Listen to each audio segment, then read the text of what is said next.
Bine v-am găsit, bine v-am regăsit, dragilor din Zodia Scorpion, oriunde v-ați afla. Iată-ne din nou împreună la o nouă lectură cu o altă voce, mult mai bună. Mulțumesc pe această cale tuturor celor care mi-ați urat sănătate, de asemenea vă doresc și eu vouă. Se mai întâmplă, asta este și oricum vorbitul meu atât de mult contribuie, ca să zic așa, la uzura corzilor vocale, dar sunt aici, sunt lângă voi și azi voi face o lectură pentru ultima săptămână întreagă a acestui an 2025 și implicit a acestei luni decembrie. Așa că, dragilor, toți cei care aveți soarele, luna, Venus, ascendentul în Zodia Scorpion, această lectură este de asemenea și pentru voi. Cum bine știți, este totuși o lectură general colectivă, așa că vă rog să luați decât ceea ce rezonează cu voi. De restul lăsați-le să zboare în univers, pentru că sigur sunt pentru alte energii care într-o mai mică sau mai mare măsură au o legătură cu Zodia Scorpion. Și haideți să începem această lectură cu ce este mai important de știut pentru dragii mei din Scorpion în săptămâna 22 până pe 28 decembrie. Ce trebuie să știe, dragii mei din Scorpion, în această săptămână 28 decembrie?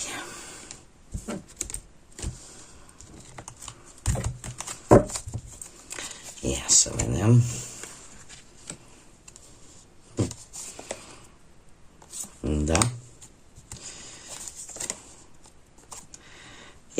Se întâmplă una caldă, una rece. Haideți să vedem. Ca și numere avem numărul 9, avem numărul 21, numărul 3 și numărul 5, care vă pot spune sau indica ceva. Referitor la cărți, dragilor, se pare că veți stârni gelozia, veți stârni tot felul de invidii, de bârfe, nu că ar fi ceva nou, dar o cooperare cu cineva vă poate aduce chiar un dram de noroc, aș spune, și vă poate ajuta să blocați ceva nociv, dar în același timp să deblocați lucruri importante pentru voi. Cum de asemenea ne poate vorbi și de faptul că aveți parte așa de o perioadă de bucurie, de distracție cu prietenii, cu relația voastră, cu familia, sau pur și simplu veți atrage acea karmă bună într-un final, veți căpăta, cum să spun, acea energie din partea familiei, din partea celor dragi, care pe voi vă va ajuta în această săptămână să blocați ce este nociv și să deblocați lucruri bune pentru voi. Chiar dacă poate să fie și o atenționare această pisică. De ce spun acest lucru? Pentru că ne vorbește de gelozie. Să fiți un pic mai geloși în această perioadă sau să existe anumite persoane geloase, invidioase pe voi, pentru că e posibil ca unii dintre voi chiar să obțină o cheie care să deschidă o casă, o mașină, nu știu, tot ce se poate deschide cu o cheie, la propriu. Iar lucrul ăsta va stârni anumite invidii, anumite gelozii pe succesul vostru, iar zvonurile nu se vor opri. E posibil să existe cineva silențios, precum o pisică, în jurul vostru, care vă cam urmărește așa, poate tocmai din invidie, din gelozie, vă urmărește toate mișcările. Dar nu știu cât de afectați veți fi voi. Haideți să vedem. Și voi s-ar putea să și intuiți cine este acest personaj. Haideți să vedem ce ne spune tarotul. Ce vine pentru dragii mei din Scorpion în săptămâna 22-28 decembrie inclusiv. Să vedem.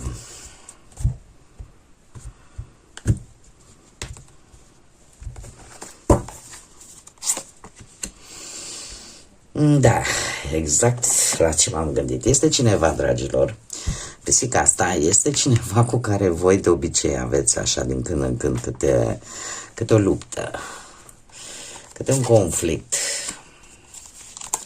Cineva care își susține poate punctul de vedere, îl duce până la cer și înapoi, în care nimeni efectiv nu vrea să cedeze.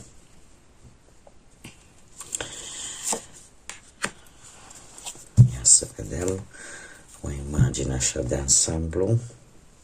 Foarte interesant, se repetă cifra 5. Și după cum bine vedem, avem cifra 5. Chiar am stat să văd care cifră mi este mai tare în evidență. Dragilor, cifra 5 este guvernată de Mercur. Ne vorbește de o energie feminină yin, care vine la pachet și cu calde și cu rece, adică vine cu inteligență, vine cu comunicare bună, cu curiozitate, cu rapiditate, cu libertate, cu expansiune, cu originalitate, dar este o energie schimbătoare. De ce? Pentru că poate veni de asemenea și cu, tocmai din dorința de cunoaștere, din dorința de diversificare, de comunicare, poate duce și la superficialitate sau instabilitate prin conflict. Dar, pe general, așa ne vorbește de noi experiențe, de niște schimbări destul de mari în urma unor anumite tensiuni. De asemenea, faptul că se repetă în această lectură de mai multe ori îmi arată acea necesitate de a fi un pic mai flexibil în această perioadă și de a vă adapta. Acum, faptul că noi avem acest 5 de spade îmi vorbește de anumite conflicte, de anumite tensiuni în care, indiferent cine pierde sau câștigă, parcă nu există un acord. Nu, cumva e o falsă victorie. Este una din cărțile care mie personal nu prea îmi plac. De ce? Pentru că chiar dacă poate voi aveți anumite tensiuni, anumite conflicte, că e la locul de muncă, că e relația voastră, că e pe bani, că e pe locheseia, nu contează. Nimeni nu câștigă de fapt.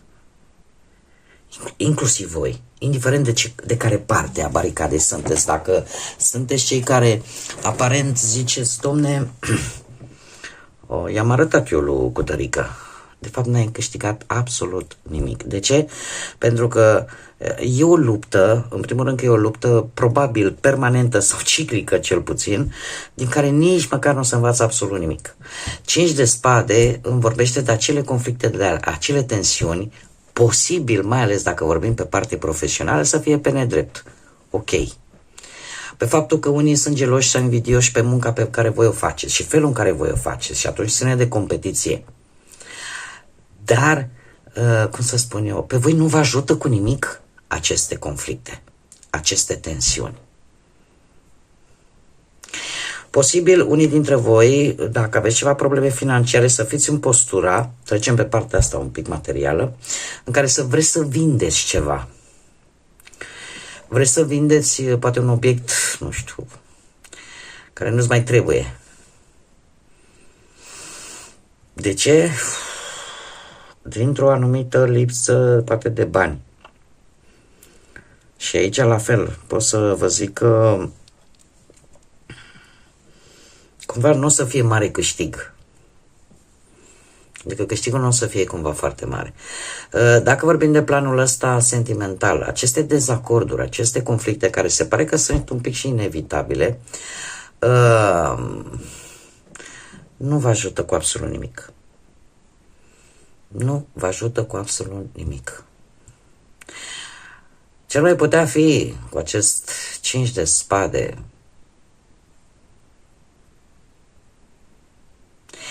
Mai putea vorbi și aici, e un pic mai diferit, este adevărat, în care să existe anumite răzbunări din partea unora care s-au simțit învinși vis-a-vis de o trădare dureroasă.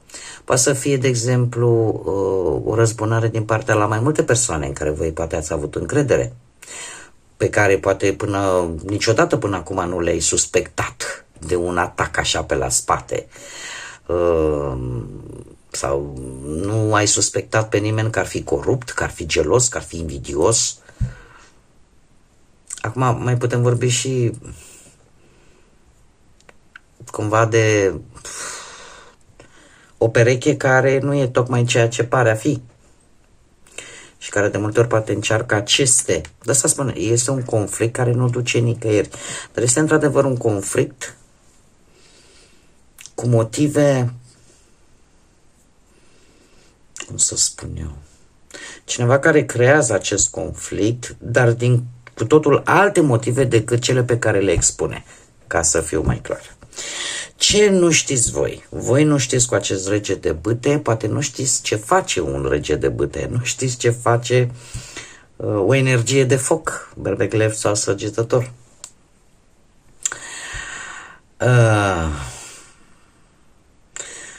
Această energie, să știți că nu are frică de niciun fel de provocare și dacă voi nu știți sau nu puteți să vedeți acest lucru în această perioadă, trebuie să vă spun că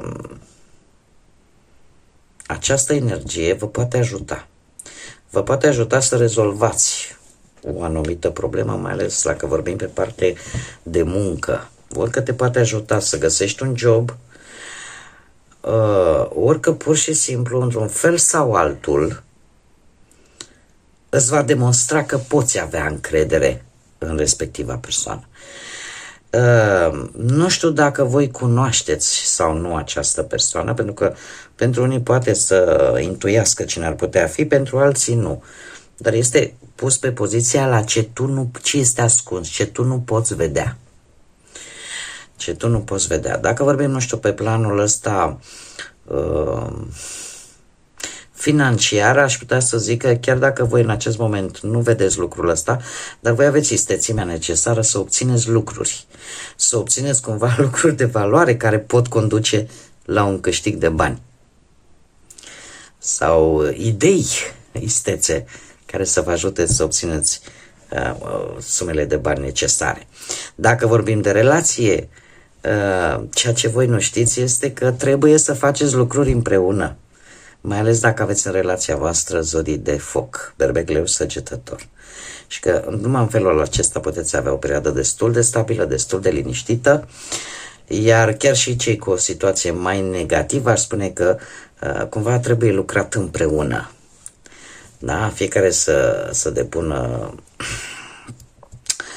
efortul său în relație. Iar cei singurei, ce nu știți, dragilor, voi scorpionii singurei, e că totuși există cineva care vă duce grija. Care vă duce grija și care încearcă pe cât posibil din umbră, e adevărat, să vă și protejeze. Cine este, voi trebuie să adaptați. În schimb, ce este important pentru voi în această săptămână, dragilor din Scorpion? Ofertă. Asul de bâte îmi vorbește în primul și în primul rând neapărat de o ofertă de muncă sau ceva legat de muncă în principal, dar îmi vorbește în primul și în primul rând de încredere.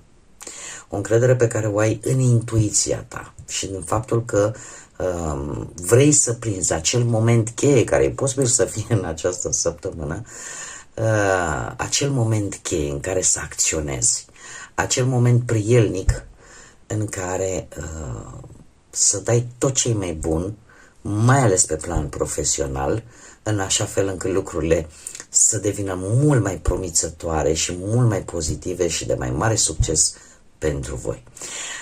E posibil ca, nu știu, unii dintre voi în această săptămână să aștepte anumite încasări de bănuți care pot veni și dacă nu e vorba de bănuți, e posibil să fie vorba de bunuri de valoare. Se pare că aici sunt legate foarte multe aspecte de bunuri valoroase.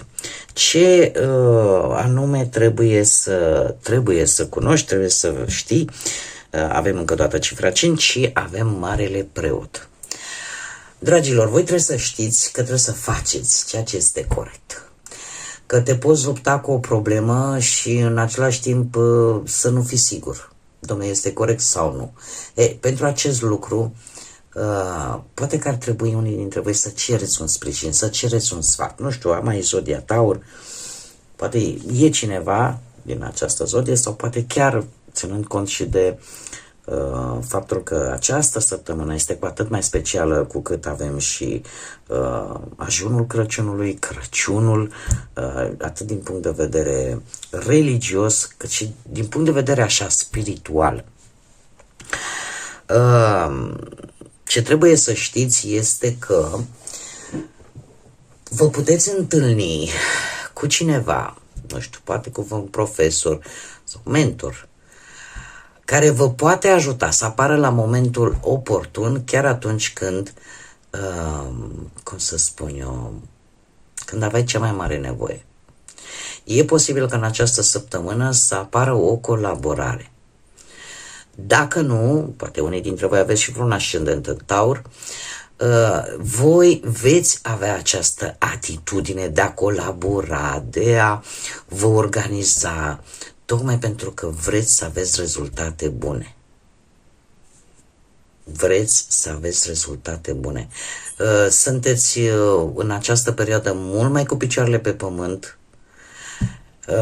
și chiar dacă, să zicem, aveți ceva probleme cu bănuții și vedeți că voi nu o scoateți la capăt, sunteți dispuși oarecum să cereți sfatul unui specialist sau unei persoane în domeniu care să vă ajute și să vă încerce cumva să vă scoată din respectiva problemă.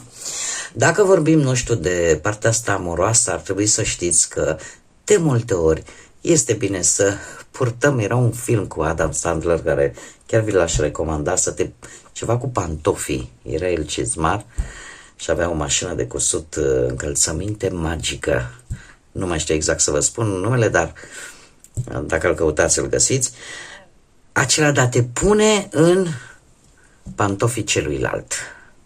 Și numai în felul acesta putem vedea, bine, eu vorbesc metaforic, da? Putem vedea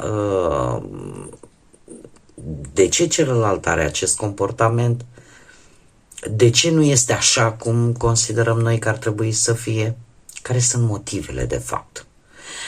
Asta ar trebui să știți, mai ales dacă vorbim pe plan sentimental. Nu este un moment această săptămână pentru divorțuri sau mai știu eu ce alte separări. Nu este indicat chiar. Dar în schimb, e posibil ca cei singuri să aibă posibilitatea începerii unei relații cu o persoană ori mai în vârstă, dar este cineva, să știți, foarte intelectuală, o persoană cu multă experiență și în mare parte cu un profund simț spiritual, cu o înclinație către spiritualitate, către religie posibil, de unde practic își trage această sevă a înțelepciunii. De ce anume trebuie să țineți voi cont? Și avem un 2 de spade. Trebuie să țineți cont de faptul că în această săptămână posibil să fiți puși în fața unor opțiuni destul de dificil de ales. Să pice pe voi această responsabilitate de a decide și trebuie să știți că indiferent, deci trebuie să luați în calcul acest aspect, indiferent cât vei încerca să ignori o anumită teamă că, clar, după decizia, alegerea pe care voi o faceți, vor exista anumite consecințe. Voi totuși trebuie să vă bazați pe logică, pe rațiune. Tocmai pentru a alege ce e mai bun. Este un mod prielnic în care trebuie să vedeți realitatea fix așa cum este ea. Nu știu, poate că la muncă există un blocaj, tu aștepți un răspuns. Trebuie să vă spun, dacă totul s-a făcut planificat, s-a făcut corect, lucrurile nu au cum să nu iasă bine. sau sunteți voi într-o dilemă legat de jobul care îl aveți, de vreun nou job sau tot ce ține de cariera voastră și vedeți că sunteți blocați și că nu puteți să alegeți sau nu puteți să decideți, probabil că este momentul să cereți și o a doua opinie, dar mare atenție, această opinie să nu fie de la persoanele neapărat cu care voi conlucrați. Doiul de spade de asemenea vine și cu pe partea asta banilor, trebuie să țineți cont că trebuie să existe mereu un echilibru, chiar și în această săptămână, și să încercați să nu mai cheltuiți emoțional. Ce înseamnă asta? Pur și simplu, nu știu, poate de generozitate. Suntem în epoca asta anului în care se fac cadouri și mai de milă, mai de empatie, mai de, nu știu, tot ce ține de emoții, se pare că trebuie să țineți cont de acest lucru, pentru că așa rămâneți fără mânuți. Ce sfat au cărțile pentru voi, dragilor din Scorpion? O regină de bâte. Sfatul cărților, mai ales cei care aveți poate un ascendent însoțit de foc, berbec, leu sau săgetător, spune așa, că de obicei e bine să fiți un pic mai deciși. E bine să nu vă lăsați atunci când scopul vostru este unul bine gândit. Regina de bâte vine în primul și în primul rând cu un soi de independență. Are o latură a ei foarte independentă și care îi place cumva să fie în centru atenției. Așa că sfatul cărților este acela: nu vă fie teamă să fiți în centru atenției. Pentru că voi oricum aveți această aură de misticism, da? Nu vă fie teamă să ieșiți în evidență. Încercați să vă folosiți magnetismul într-o formă mult mai pozitivă pentru voi. Pentru că numai în felul acesta puteți obține reușite rapide, poate, legate de muncă. De asemenea, în această perioadă e posibil să fiți tentați să împodobiți casa de sus până jos, să cheltuiți așa bănuți, tocmai impulsionați de pasiunea asta, de emoția asta a Crăciunului și să-i cheltuiți cumva fără să mai fiți și atenți. Da? Așa că se cere totuși un pic mai echilibrată tendința asta de a cheltui un pic fără să gândiți și impulsionați numai de momentul respectiv. Dacă vorbim de partea asta sentimentală, aș spune că dragilor, dați drumul la pasiune, că o aveți cât carul. Fiți mai pasionali. Fiți mai pasional, pentru că asta vă va întări relația și eu aș mai spune că e posibil ca pentru cei singurei să cunoască pe cineva prin intermediul ori al internetului, ori pe la vreun concert, ori pe la vreo întâlnire, pe la vreo cină, că o să fie o grămadă acum, și aveți șansa să cunoașteți pe cineva care să iasă în evidență cu felul său de a fi. Haideți să vedem acum și ce alt mesaj important am pentru voi, dragilor din Scorpion, în săptămâna 22. Hai că le las așa, 22-28 decembrie, ia să vedem. Și avem așa: încearcă să renunți la anumite adicții, indiferent care sunt ele, că e vorba de substanțe, că e vorba de mâncare, că e vorba de oameni, de sex, de acea, aici cred că cel mai bine vi s-ar potrivi acest overworking sau overthinking. Asta ce înseamnă? Mereu stai și le dezbați și iei bucată cu bucată și asta înseamnă cumva o oboseală mentală, dar de asemenea înseamnă și acea muncă pe care o faci fără să jignesc poporul chinez. Știți cum se spune? Ei sunt foarte atenți la detalii. Știi? Muncesc ca un chinez. Cumva trebuie să generalizez și să spun că indiferent de ce lucru sau ce obicei putem avea care depășește un anumit echilibru poate deveni o adicție. Deci, indiferent, spune așa, de adicția pe care o ai, trebuie să iei acțiune și să începi să te vindeci, să vindeci această adicție și să o înlocuiești cu alternative mult mai sănătoase. Și aici vă las pe voi să alegeți. De asemenea, mai avem renunță la gândirea aia obsesivă, poate vis-a-vis de o persoană, vis-a-vis de o situație, pentru că în momentul în care faci acest lucru, nu vei face altceva decât să te închizi și mai mult pe tine. Da? Așa că ar fi bine totuși să încercați să nu mai fiți, unii dintre voi, poate cine se regăsește desigur cu acest mesaj, să nu mai fiți atât de obsesivi pe ceva anume. Da? E cam același lucru. În momentul în care se desechilibrează ceva în viața noastră, deja nu mai este bine. Și aici, de asemenea, renunță la stres. Știu că așa ne spune și medicii și eu l-am auzit o grămadă de ori. Este complicat, într-adevăr, dar ăsta e mesajul care a venit pentru voi și spune așa: ia-ți, trage în piept de câteva ori aer și scoate-l afară și în felul ăsta gândește-te că arunci toată tensiunea pe care ai acumulat-o, lasă stresul să plece, iar tu întoarce-te înapoi în centru, adică găsește-ți acea formulă, acea metodă prin care cumva să elimini în măsura în care se poate cât mai mult din stresul acumulat până acum. Da, este greu cu stresul, dar sunt fel și fel de metodă pe care fiecare și le aplică atunci când vrea să se mai relaxeze sau vrea să aibă cât mai multă claritate în gândire. Dragii mei, cam atât am avut pentru voi. Eu vă mulțumesc că v-am avut alături și vă doresc un Crăciun binecuvântat, un Crăciun magic, cu sărbători pline de multă iubire, de multă căldură sufletească, de multă bunătate. Vă doresc să primiți generozitate, să primiți ceea ce voi la rândul vostru dăruiți celorlalți, cu siguranță, lucruri bune.